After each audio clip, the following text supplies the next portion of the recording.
We were taught to worship him. Mahatma Gandhi, the soft-spoken holy man, the barefoot revolutionary, the father of nonviolent resistance, the smiling face on Indian rupees, the peace icon revered by Martin Luther King Jr. and Nelson Mandela. The world sees a gentle sage who brought down an empire without spilling a drop of blood. But this carefully crafted image is just that, a selective portrait painted in white. Beneath the white robes and whispers of peace lies something far more disturbing.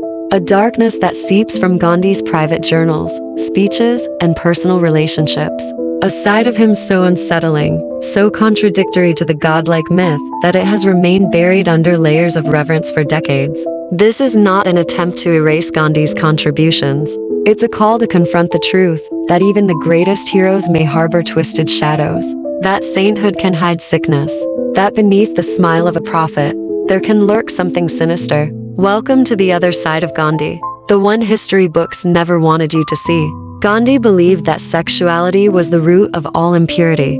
To attain spiritual mastery, he claimed, one must conquer lust utterly and completely. But his method for achieving this purity would now be considered horrific. He devised strange and chilling experiments. Gandhi, well into his 60s and 72nd, began sleeping naked with young women, some as young as 14, including his great-niece Manu and other young female devotees.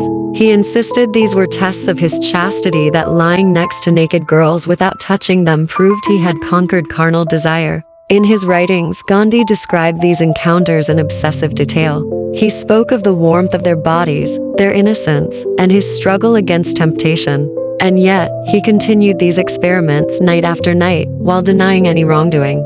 These weren't isolated incidents. This became his routine.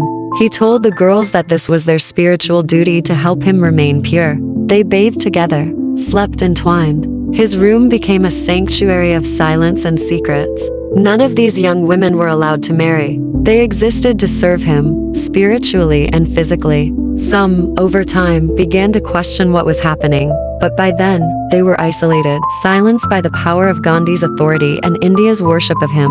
It was not peace, it was control. And it forces us to ask, did Gandhi conquer desire, or did he exploit innocence in the name of virtue? While Gandhi is remembered as a warrior for justice, his early life tells a different story, one steeped in racism, elitism, and deep prejudice. During his 21 years in South Africa, Gandhi advocated not for racial equality, but for Indian privilege. He vehemently objected to Indians being treated like black Africans.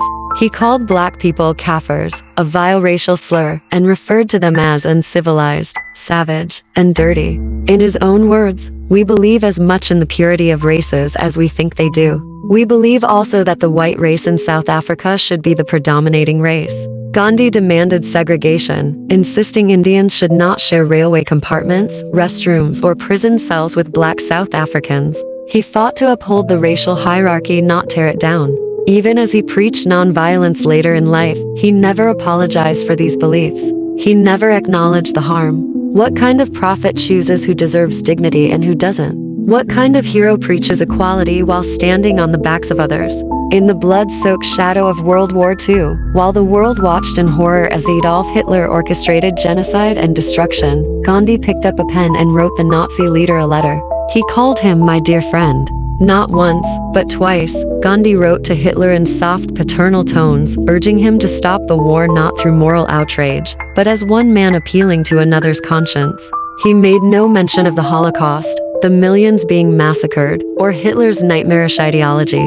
In one letter dated December 1940, Gandhi wrote, "We do not believe that Hitler is the monster described by his opponents. We believe he is showing magnificent ability and organizing power." This was not ignorance. This was denial. Even as the world burned, Gandhi clung to his fantasy of purity, that even a man like Hitler could be swayed by love and reason. He refused to believe in evil. He saw genocide and wrote poetry. This wasn't bravery. It was blindness. And it left the world's greatest monster unchallenged by the man the world called a saint. Gandhi did not believe in gender equality. He preached that women should be silent, modest, and devoted. He discouraged education for women and blamed female victims of rape for not resisting enough or not dying in defense of their chastity. "A woman who has been raped has lost her honor and should prefer death," he once wrote. His philosophy demanded that women erase their sexuality just as he tried to erase his own. They were not people. They were vessels for moral ideals. Many of his female followers were forbidden from marrying, forbidden from speaking out, forbidden from questioning his authority. He treated their bodies like battlegrounds for his own spiritual war. When menstruation was mentioned, he called it unclean. When women expressed desire, he labeled it shameful. He wanted their loyalty, but never their equality. Gandhi's hunger strikes are often portrayed as noble sacrifices, acts of peaceful resistance that stirred the conscience of the world. But not all of his fasts were for freedom. Many were directed inward, toward his own people. He used starvation as a form of emotional blackmail, especially when people disobeyed or criticized him. When leaders in his movement disagreed with him, Gandhi would threaten to stop eating until they submitted. Even his own wife Kasturba was not spared. When she refused medical treatment on religious grounds during a serious illness, Gandhi denied her modern medicine and insisted she rely on spiritual healing. She died. Months later, when Gandhi fell ill, he took the medicine she was denied. He demanded martyrdom from others, but not always from himself. His fasts weren't just protests. They were acts of manipulation. As his fame grew, Gandhi became more than a leader. He became a godlike figure. His word was unquestionable. His presence sacred. Around him formed a circle of silence, obedience, and fear.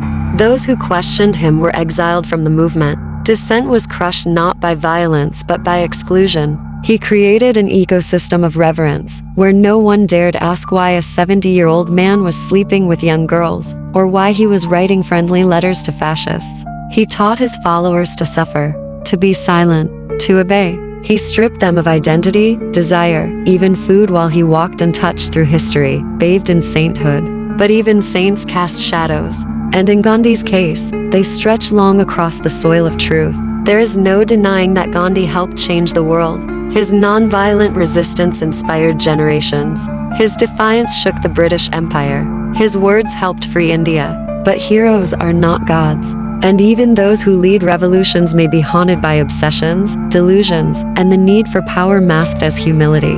In Gandhi's twisted pursuit of sexual purity, he waged war not on others, but on the raw machinery of the human body. He saw desire as a toxin, a shameful weakness, to be suffocated. But the battlefield he chose was horrifying. Beginning in his later years, late 60 seconds into his 70s, Gandhi summoned young girls, some barely 14, to sleep naked beside him. Among them, his own great niece, Manu. His justification? These were experiments designed to test his control over temptation. He told the girls it was a sacred duty. He told the world it was chastity. But his journals betray a different story. Obsessive accounts of the girls' warmth, descriptions of battling arousal, reflections on the fragrance of their skin. These weren't private trials. These were rituals of sanctified possession. The girls were forbidden to marry, forbidden to speak against him, forbidden to be anything but instruments in his spiritual war on lust. If they protested, they were accused of betraying the cause of India itself. This wasn't purity. It was moral predation masked as enlightenment. His room was no temple, it was a sanctum of shadow, where adolescence was traded for absolution. Gandhi's early writings during his 21-year stay in South Africa unmask a different kind of violence, one of words and worldview. He didn't fight for racial harmony, he fought for Indian separation from black Africans. Not only did he refer to them as Kafirs, a racial slur steeped in colonial blood, but described them as unclean, lazy, and primitive. In court petitions, he demanded that Indians not share rail cars, lavatories, or prison cells with black South Africans. He advocated for racial segregation, arguing that Indians deserved elevated status under the colonial hierarchy. As Hitler rose like a beast over Europe, consuming nations and incinerating millions, Gandhi responded not with condemnation but with communion. In 1939 and again in 1940, he wrote letters to the Emperor, not public denouncements. He called him my dear friend. He was not a god. He was a man with obsession, but so is the wreckage. And the question is no longer, should we still revere him? It's, can we afford not to confront him? Because the most dangerous myths are not the ones we forget, they're the ones we never question. Thanks for diving into the shadows with me, you curious, twisted, and beautifully eerie souls. My name is Penny Flick with Kreep-ish.